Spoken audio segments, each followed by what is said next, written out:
Hello student, today I am going to teach you Civics Chapter 3 State Government the Executive. तो state government के जो executive branch होता है तो उसमें गवर्नर, चीफ मिनिस्टर और काउंसिल ऑफ मिनिस्टर होते हैं। ये सब स्टेट के होते हैं। तो जो इम्पोर्टेंट जो मेंबर हैं वह सबसे पहले गवर्नर जो होता है वो ऑफिशियल हेड होता है। उसके बाद चीफ मिनिस्टर रियल हेड होता है। उसके बाद आता है काउंसिल ऑफ मिनिस्टर, उसके बाद कैबिनेट मिनिस्टर्स, उसके बाद minister of state and last में डिप्टी मिनिस्टर। तो सबसे पहले हम गवर्नर के बारे में पढ़ेंगे। गवर्नर जो होता है वो स्टेट एग्जीक्यूटिव का हेड होता है। हालांकि वो सिर्फ ऑफिशियल हेड होता है, वो रियल हेड नहीं होता है। वो चीफ मिनिस्टर के एडवाइस पे काम करता है। चीफ मिनिस्टर के पास ही रियल पावर होता है। तो गवर्नमेंट को अपॉइंट किया जाता है प्रेसिडेंट ऑफ इंडिया के द्वारा, यानी कि जो इंडिया के जो राष्ट्रपति हैं तो उनके द्वारा गवर्नर को अपॉइंट किया जाता है। एक पर्सन जो है एक समय में एक से ज़्यादा स्टेट का गवर्नर रह सकता है। गवर्नर का जो नॉर्मल टर्म होता है वो 5 इयर्स का होता है। वो पहले भी रिजाइन कर सकता है। इसके लिए उसे एक रेजिग्नेशन लेटर प्रेसिडेंट को लिखना पड़ता है। उसके बाद वो प्रेसिडेंट जो है उसको रिमूव कर भी सकता है, नहीं भी कर सकता है, लेकिन उसको रिमूव करने के लिए प्रेसिडेंट को प्राइम मिनिस्टर का एडवाइस लेना पड़ता है, प्राइम मिनिस्टर की सलाह लेनी पड़ती है। गवर्नर के पास क्या पावर होते हैं? तो जो बिल पास किया जाता है स्टेट लेजिस्लेचर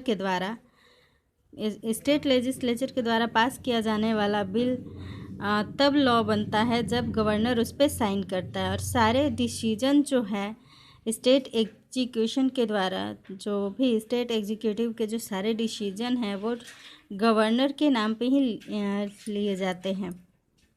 तो गवर्नर जो है हाई ऑफिशियल स्टेट एग्जीक्यूटिव के हाई ऑफिशियल को अपॉइंट करता है, जिसमें कि चीफ मिनिस्टर और member of the states council of minister होते हैं। जो कि ये जो स्टेट्स काउंसिल ऑफ मिनिस्टर होते हैं ये चीफ मिनिस्टर के द्वारा चूज किए जाते हैं।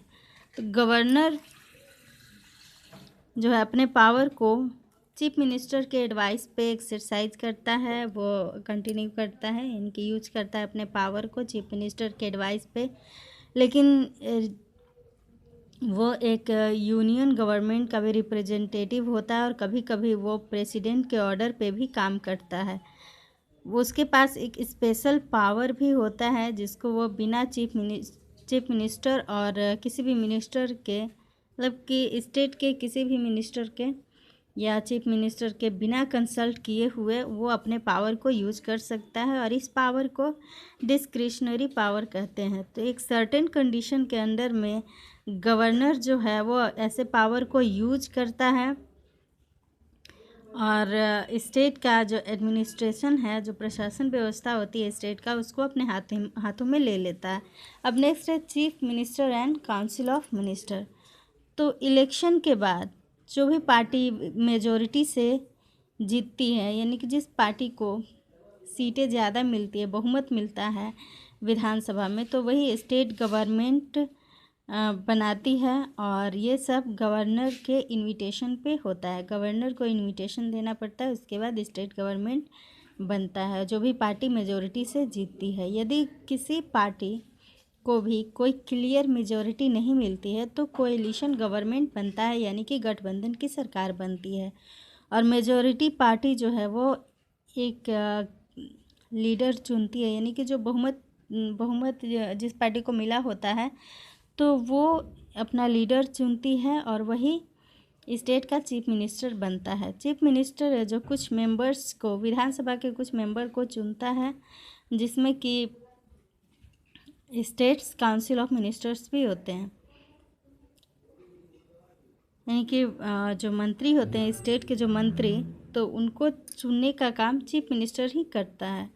चीफ मिनिस्टर और मिनिस्टर जो हैं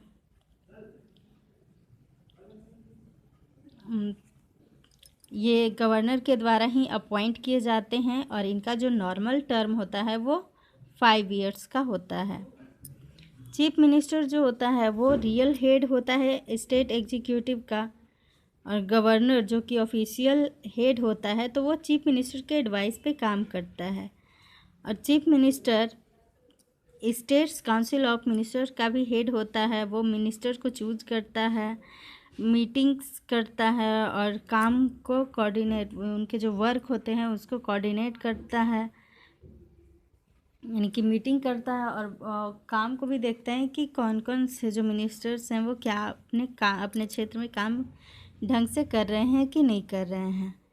तो चीफ मिनिस्टर जो होता है तो वो सारे एग्जीक्यूटिव डिसीजन गवर्नर के लिए लेता है, मतलब कि सब गवर्नर तक वो जो सारे जो डिसीजन है एग्जीक्यूटिव डिसीजन तो उनको गवर्नर तक ले जाता है, वहाँ तक पहुँचाता है।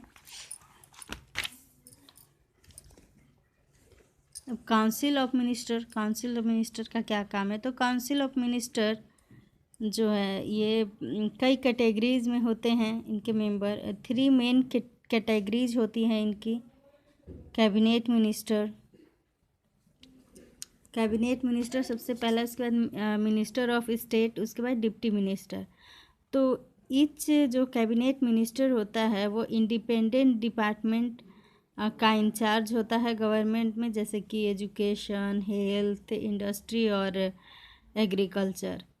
तो ये जो डिपार्टमेंट है जैसे education department, health department, industrial और एग्रीकल्चर डिपार्टमेंट, तो ये जो है पोर्टफोलियो कहलाता है। और मिनिस्टर जो हैं वो कैबिनेट मिनिस्टर के अंडर में काम करते हैं। डिप्टी मिनिस्टर जो है वो कैबिनेट मिनिस्टर को और मिनिस्टर ऑफ स्टेट को हेल्प करता है। चीफ मिनिस्टर और उसके जो काउंसिल ऑफ मिनिस्टर होते हैं तो वो कलेक्टिव रिस्पॉन्सिबिलिटी के सिद्धांत पे कार्य करते हैं, यानी कि इसका मतलब ये होता है कि ये एक टीम के रूप में काम करते हैं। जो मुख्यमंत्री होता है और उसके जो मंत्री जो होते हैं सब मिल करके एक टीम के रूप में काम करते हैं। और यदि नो कॉन्फिडेंस का वोट पास हो जाता है किसी भी काउंसिल के मेंबर के खिलाफ, तो फिर उसे पूरे काउंसिल से ही रिजाइन करना पड़ता है। सिविल सर्विसेज, तो जो day to day administration work जो होता है डिपार्टमेंट का, तो वो सिविल सर्विस के जो अधिकारी होते हैं उनके द्वारा किया जाता है। ये जो काम है जो किया जाता है day to day administrative work, और इन्हीं अधिकारियों को सिविल सर्वेंट के नाम से जाना जाता है। तो एक स्पेशल बॉडी उसको यूनियन पब्लिक सर्विस कमीशन यानी यूपीएससी का full form union public service commission होता है। तो ये जो यूनियन पब्लिक सर्विस कमीशन होता है तो सिविल सर्वेंट को सेलेक्ट करता है सेंट्रल सिविल सर्विस के लिए। और प्रत्येक स्टेट में कुछ सिविल सर्वेंट के पोस्ट होते हैं तो उसके लिए जो ये है यूपीएससी ये सेलेक्ट करता है। बाकी जो सिविल सर्वेंट होते हैं स्टेट के तो वो स्टेट पब्लिक सर्विस कमीशन के द्वारा सेलेक्ट किए जाते हैं। चीफ सेक्रेटरी जो होता है वो स्टेट सिविल सर्विस का हेड होता है और उसके अंडर में एक सेक्रेटरी होता है जो कि हर डिपार्टमेंट का इंचार्ज होता है। नेक्स्ट है एडमिनिस्ट्रेशन ऑफ यूनियन टेरिटरीज। तो एक यूनियन टेरिटरी जो है वो लेफ्टिनेंट गवर्नर या चीफ एडमिनिस्ट्रेटर और चीफ कमिश्नर के द्वारा जो है एडमिनिस्ट्रेट किया जाता है। यानी कि यूनियन टेरिटरी का जो हेड है वो लेफ्टिनेंट गवर्नर हो सकता है, चीफ एडमिनिस्ट्रेटर हो सकता है या चीफ कमिश्नर हो सकता है। ये सारे जो हैं प्रेसिडेंट के इंस्ट्रक्शन पे काम करते हैं। तो कभी कभी प्रेसिडेंट जो है वो किसी नेबरिंग स्टेट का जो गवर्नर है तो उसको भी उस यूनियन टेरिटरीज का इंचार्ज बना देता है कभी कभी। और इस तरह से गवर्नर भी कभी कभी यूनियन टेरिटरीज पे जो है काम करता है, उसका हेड हो जाता है। तो जो लॉ ऑफ जो एडमिनिस्ट्रेशन होता है वो यूनियन टेरिटरीज में अलग होता है, स्टेट में अलग होता है और यूनियन टेरिटरीज में अलग होता है। तो यूजुअली जो पार्लियामेंट जो है वो लॉ बनाती है, और कभी कभी पार्लियामेंट जो है लॉ पास करती है, और यूनियन टेरिटरीज में, और लॉ पास करने के बाद स्टेट उस यूनियन टेरिटरीज में लेजिस्लेचर सेटअप करती है, यानी विधानसभा बनाती है। और इसी का एक एग्जाम्पल है पौंडीचेरी, जिसको कि पुडुचेरी भी कहा जाता है।